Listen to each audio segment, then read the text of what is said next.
All right, guys, thanks for tuning in to our last shooting stage. Last stage. We're going to have more content after this, but this is the last stage portion of our content from Hard to Sell Too Good. Who knows? Maybe there'll be a shoot-off. There might be a shoot-off. Maybe you'll win the entire match. I don't think so. Maybe I'll win the... No, I don't think so either. But one stage left, and that is a... Let's see, we're going to start with a bunch of rifle shooting. You cross a wobbly bridge, grab your rifle, shoot up about a mag's worth of paper targets, plus 4 little hanging clay targets. Which have to be engaged from either really low, kneeling, or prone. Yeah. Yep. And they're at what? 20 yards? 15 30, yards? 30? Not that far away.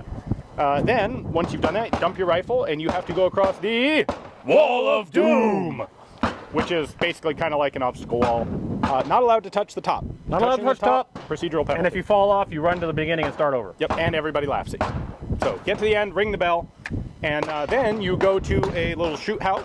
You have a flashbang, and the first thing you do is get there, load your pistol, pop the thing, throw the flashbang into the little schoolhouse. You have to shoot the first target from outside the doorway, and then go in and clear another 13 paper targets. And there's all these little creepy kids in there in chairs. Yeah. Yep. Yeah. And then that's it. So let's see how this goes. Yep.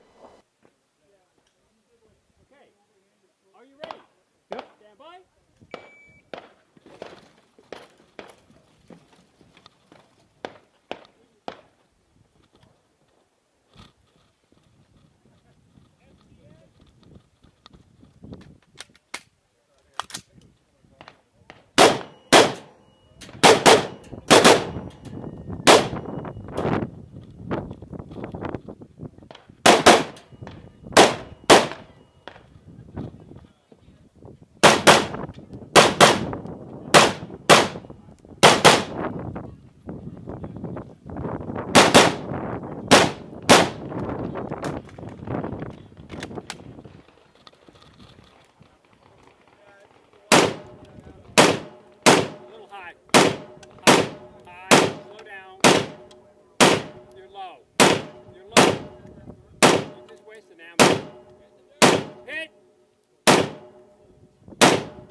I'm from the internet. I'm here to help.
So this will be the voiceover that we put in to make it sound better. Ready? Yeah.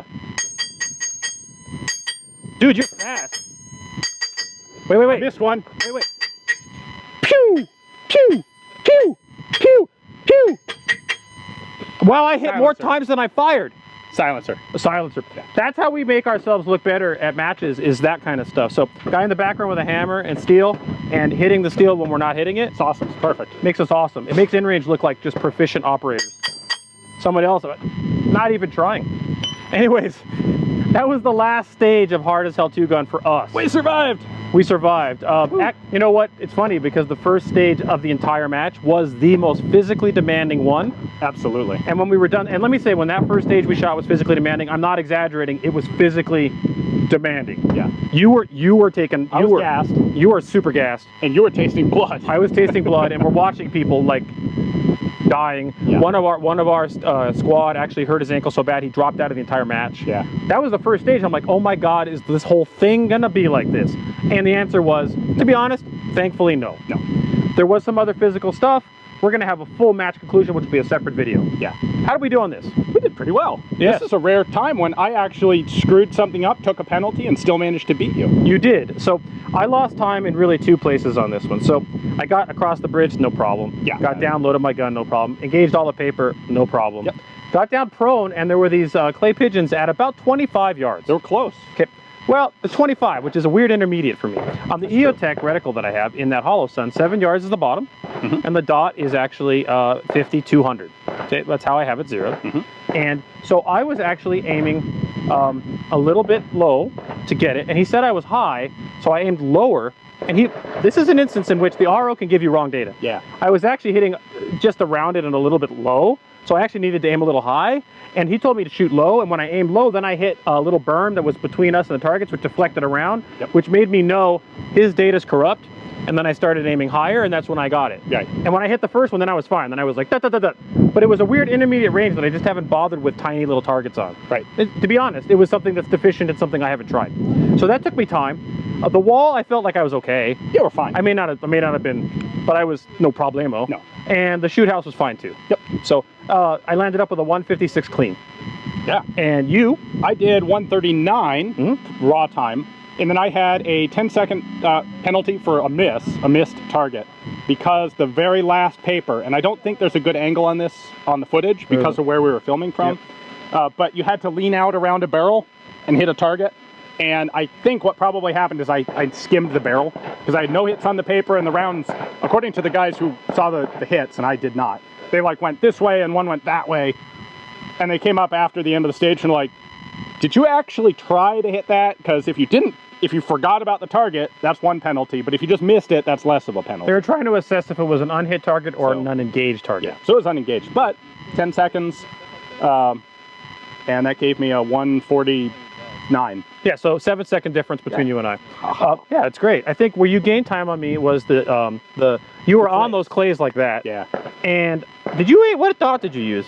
My first shot, I figured I should aim at like the top of the clay, or no, the first one, I should aim at the string holding them. Yep. And that was high. I was like, oh, nope, Too much. I ended up just kind of aiming, using my center dot, but aiming at the top of the clay.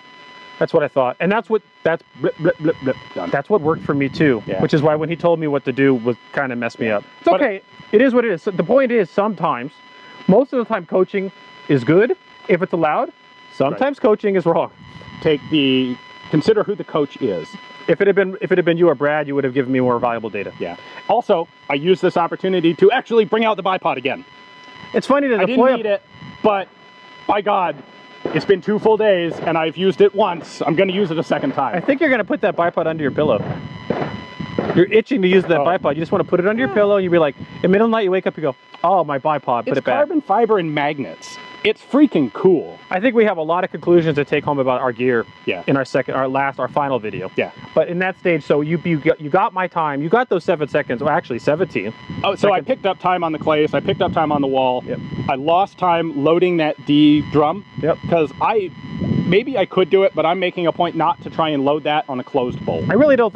There's a lot of tension on that top round, and it's just, So I locked it open and then put it in, and then I lost time to you in the shoot house. I would say loading the PMAG D60 on a closed bolt is probably possible, but unwise. Yeah.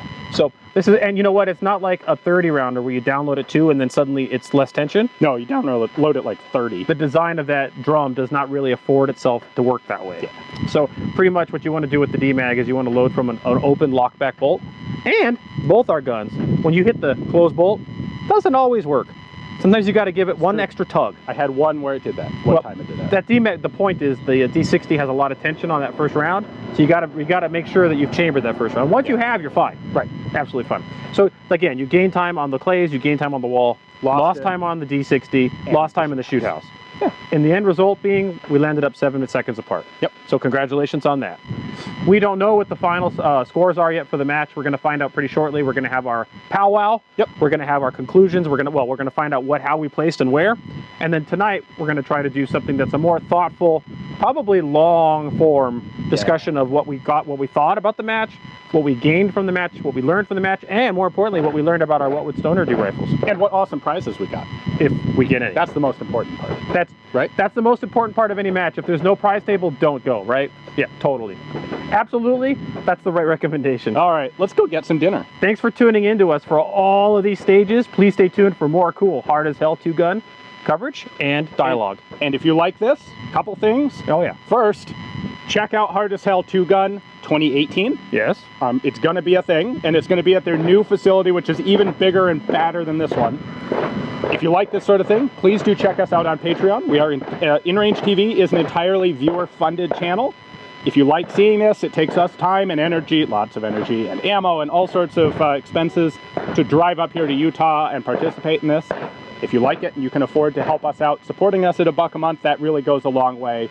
We are super appreciative of everyone who steps up and helps us out with that. We're completely dependent on the viewer, and you guys have stood up to the plate. We're accepting no sponsorship and no advertising revenue from YouTube. Patreon is our sole funding of income, and you guys have really made InRange work as a result, and we really are extremely thankful for that. The only people cooler than folks who support us on Patreon are the folks who support us on Patreon and came out here this year to shoot the match themselves. Or the people that subscribe and share our videos, even if they can't support us monetarily. Those people too. Because we need you to share the videos too, because we can't depend on YouTube's algorithms to do it for us anymore. Nope. So thanks for watching all this. Stay tuned. A lot more hard as hell coverage coming.